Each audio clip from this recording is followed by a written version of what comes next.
En el nombre del Padre, del Hijo y del Espíritu Santo. Amén. Ven, Espíritu Santo, llena nuestros corazones con tu luz y con tu verdad. Haznos escuchar la voz de Dios por medio de su palabra y conduce nuestras vidas según su santa voluntad. Por Jesucristo nuestro Señor. Amén. Lectura del libro de la sabiduría. Se decían los impíos, razonando equivocadamente: acechemos al justo, que nos resulta fastidioso.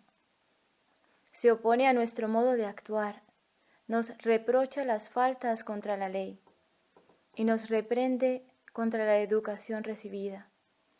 Presume de conocer a Dios y se llama a sí mismo Hijo de Dios. Es un reproche contra nuestros criterios.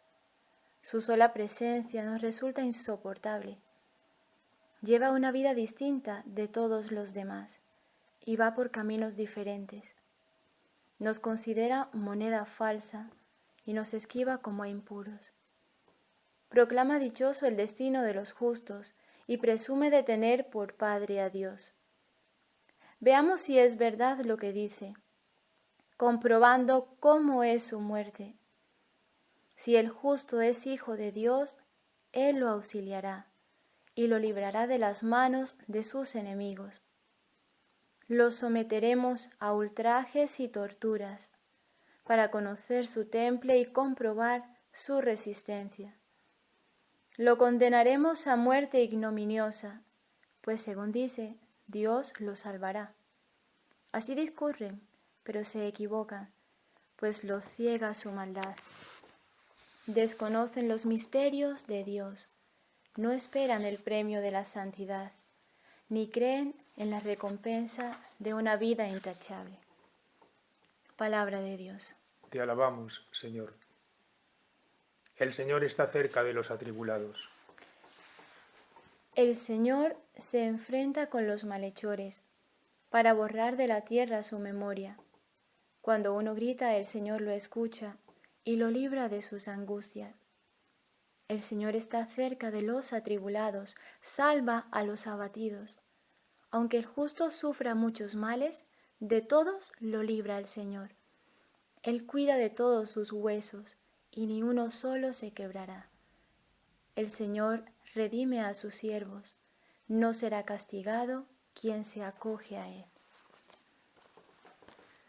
Del Evangelio según San Juan. En aquel tiempo recorría Jesús Galilea, pues no quería andar por Judea porque los judíos trataban de matarlo. Se acercaba la fiesta judía de las tiendas. Una vez que sus hermanos se hubieron marchado a la fiesta, entonces subió él también, no abiertamente, sino a escondidas. Entonces algunos que eran de Jerusalén dijeron: ¿no es este el que intentan matar? Pues mirad cómo habla abiertamente y no le dicen nada. ¿Será que los jefes se han convencido de que este es el Mesías? Pero este sabemos de dónde viene, mientras que el Mesías, cuando llegue, nadie sabrá de dónde viene. Entonces Jesús, mientras enseñaba en el templo, gritó: «A mí me conocéis, y conocéis de dónde vengo. Sin embargo, yo no vengo por mi cuenta, sino que el verdadero es el que me envía. A ese vosotros no lo conocéis, yo lo conozco, porque procedo de él, y él me ha enviado». Entonces intentaban agarrarlo, pero nadie le pudo echar mano, porque todavía no había llegado su hora. Palabra del Señor. Gloria a ti, Señor Jesús. Queridos hermanos, la palabra de Dios no está encadenada ni confinada. En este viernes 27 de marzo de la cuarta semana de la Cuaresma, hemos escuchado una primera lectura tomada del libro de la Sabiduría y el Evangelio de San Juan, en su capítulo 7.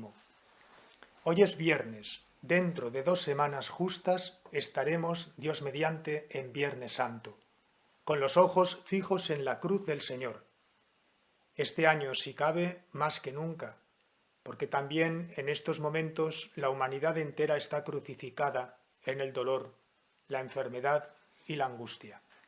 El cuerpo de Cristo padece en esta generación y en todos nosotros, de nuevo, su pasión. Y las lecturas de hoy nos orientan ya hacia el Calvario y hacia Cristo crucificado. En el libro de la sabiduría, que es el último del Antiguo Testamento, aparece ya anunciado, según hemos escuchado, algo que se va cumpliendo a lo largo de la historia hasta nuestros días. Los justos y creyentes resultan incómodos en medio de una sociedad no creyente y tantas veces injusta, y por tanto hay que eliminarlos. El justo nos resulta incómodo, hemos escuchado. Se opone a nuestras acciones, nos echa en cara nuestros pecados, es un reproche para nuestras ideas, lleva una vida distinta de los demás y va por caminos diferentes. La decisión entonces es: lo condenaremos a muerte ignominiosa. Esta palabra, escrita un par de siglos antes de Cristo, describe muy bien lo que vivió el mismo Cristo en su pasión. Dice que el justo presume de tener por Padre a Dios. Evidentemente, ¿acaso no fue para Cristo, el Padre Dios, toda su verdadera pasión de amor, toda su verdadera vida, toda su auténtica alegría y su más profunda paz? El Hijo vivió para el Padre, Jesús vivió para su Padre. Y quiso darnos al Padre. Quien me ha visto a mí, le dirá a su apóstol Felipe, ha visto al Padre, el Padre y yo somos uno. No hago nada sin contar con Él. El texto de la sabiduría expone el planteamiento retorcido y perverso de quienes no soportan la verdad de la vida del justo. Y el razonamiento, tan vil como errado, es este. Vamos a ver si es verdad lo que dice, comprobando cómo es su muerte. La pregunta que nos surge de inmediato es: ¿pero cómo vais a comprobar la verdad de sus palabras eliminándolo? Quitándolo de delante, dándole muerte. Con la muerte lo que se pretende es silenciarle, no verificar la autenticidad de sus palabras. Y después añade: si el justo es hijo de Dios, Él lo auxiliará y lo librará de las manos de sus enemigos. Nosotros lo someteremos a ultrajes y torturas para conocer su temple y comprobar su resistencia. Lo condenaremos a muerte ignominiosa, pues, según dice, Dios lo salvará. Insisto, queridos hermanos, esta palabra tuvo pleno cumplimiento en Jesús de Nazaret, y eso, precisamente, es lo que pone en completa evidencia que Él era y es el Mesías esperado, el Salvador del mundo, porque en Él se cumplen las Escrituras. También se cumplen en quienes siguen a Jesús. Resultan incómodos con su modo de vivir y con sus palabras. Asociados así al destino de Jesús, reciben ultrajes, incomprensiones, silenciamientos o desprecios. Y es entonces cuando se pone en evidencia el temple y la resistencia de quienes, sostenidos por el Espíritu, siguen fieles, a pesar de la contradicción o la hostilidad que pueda haber en los errores de nuestra sociedad. El mismo texto de la sabiduría dice: así discurren los perversos, pero se equivocan, pues los ciega su maldad. Desconocen los misterios de Dios. Sí, es justo lo que encontramos tantas veces en el Evangelio cuando Jesús se encara con los escribas y los fariseos, a quienes llama guías ciegos.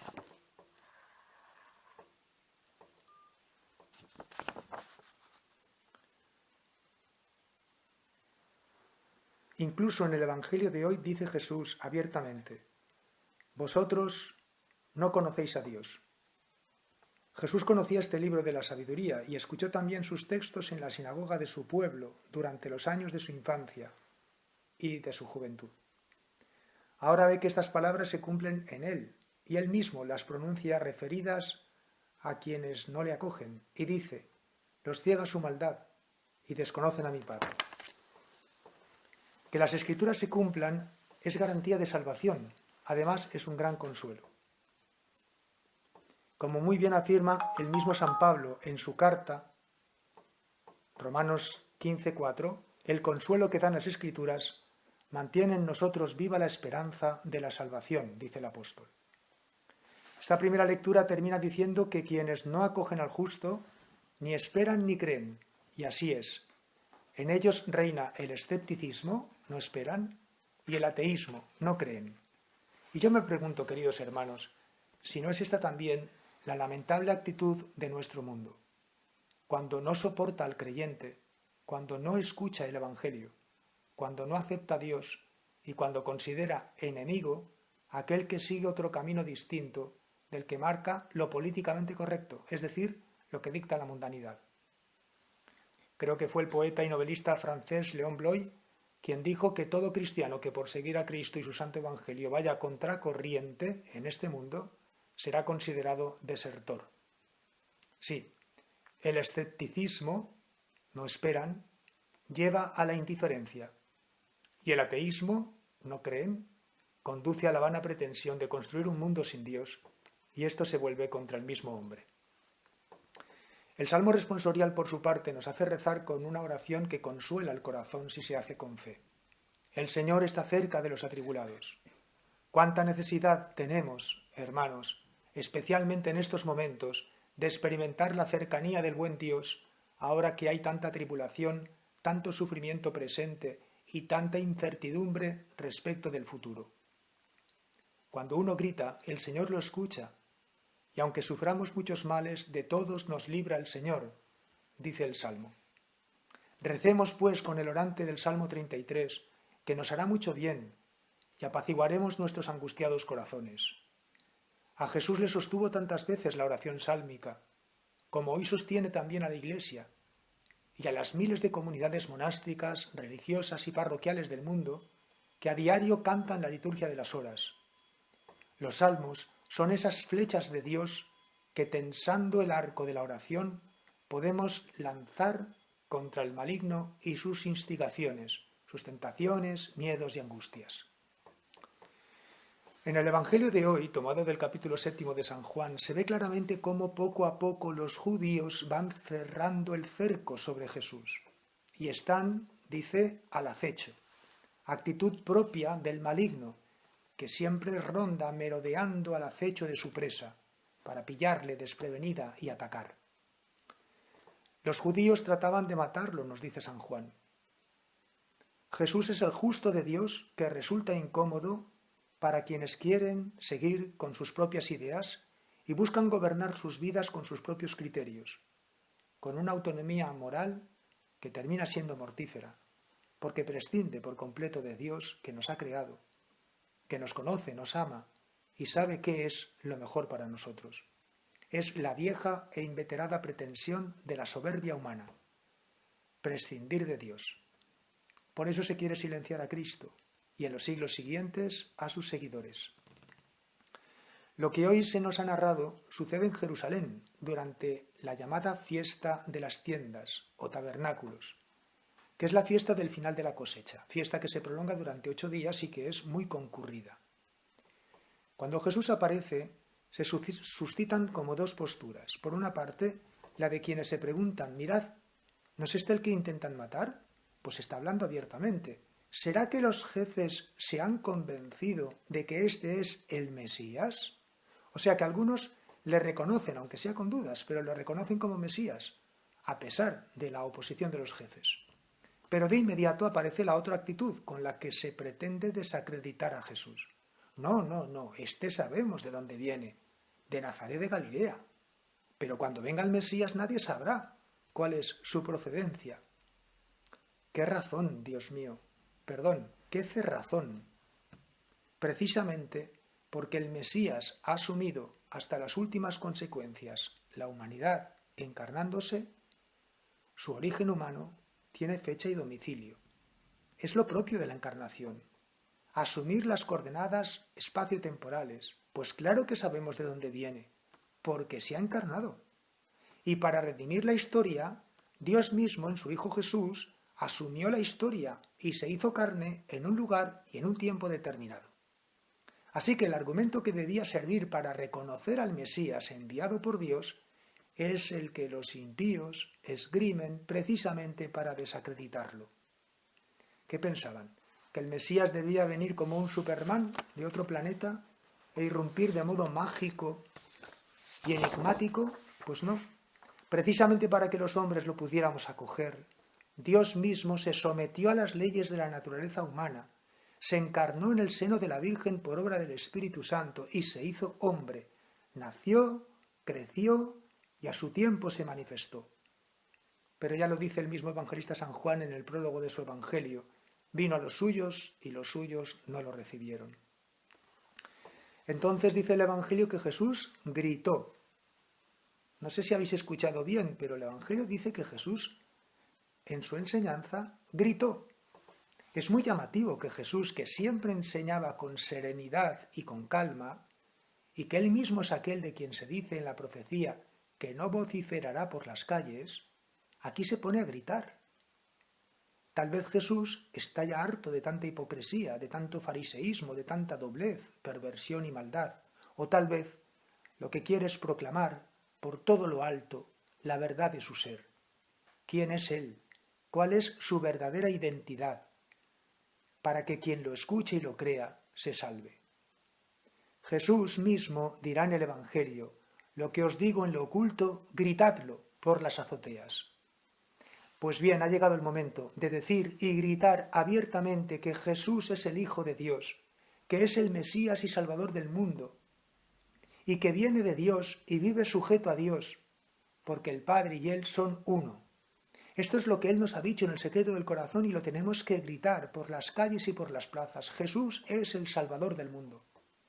Él dice: yo no vengo por mi cuenta, sino que vengo porque el Padre me ha enviado. Vive sujeto a su Padre.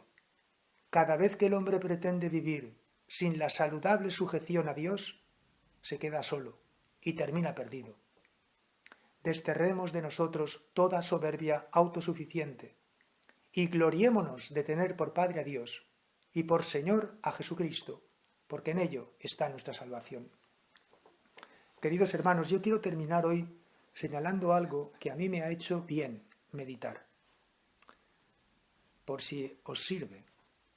Dice el Evangelio que Jesús primero subió a Jerusalén secretamente, es decir, en lo oculto, sin hacerse casi notar, y que después se manifestó abiertamente, hasta llegar a gritar. Y yo me digo a mí mismo, queridos hermanos, que así actúa también Cristo en nuestras vidas. Cada uno de nosotros, cada uno de los bautizados, somos esa Jerusalén hacia la que Jesús se encamina y en la que entra. Pero primero lo hace silenciosamente, secretamente, ocultamente. Y aunque no siempre seamos conscientes de ello, porque estamos ocupados en mil quehaceres y aturdidos por prisas y ruidos, Él nos acompaña de un modo discreto y humilde. Después, este mismo Jesús se nos manifiesta abiertamente. Y yo me digo a mí mismo, si este mundo no reconoce la presencia de Jesús, si este mundo no reconoce que viene a nuestra ciudad para gritarnos que Él viene de Dios y que nos quiere dar a Dios, ¿no será porque antes no hemos sabido recibirlo en el secreto del corazón y no hemos percibido su presencia silenciosa en nuestro interior? Hoy estamos todos confinados en nuestras casas sin poder salir. Se acerca la Semana Santa y no podrán verse los pasos de las cofradías por las calles ni las procesiones. Calles vacías en Semana Santa, es algo increíble. Se acerca el Triduo y lo tendremos que celebrar con las catedrales, las basílicas, los templos y las parroquias completamente vacías. ¿No será que es tiempo de intimidad? ¿No será que es tiempo de acoger a Jesús en la Jerusalén del secreto del alma?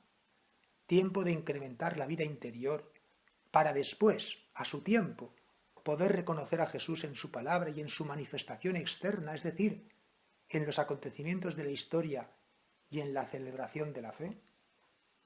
Sí, creo que sí, a esta sociedad nuestra que va a tanta velocidad, que marcha a un ritmo tan vertiginoso, donde no queda tiempo para el silencio, para la oración, para la meditación y el sosiego, y para la escucha de la voz de Jesús en lo íntimo del corazón, a esta sociedad se le ha impuesto un tiempo de confinamiento, de interioridad, de alcoba, de silencio.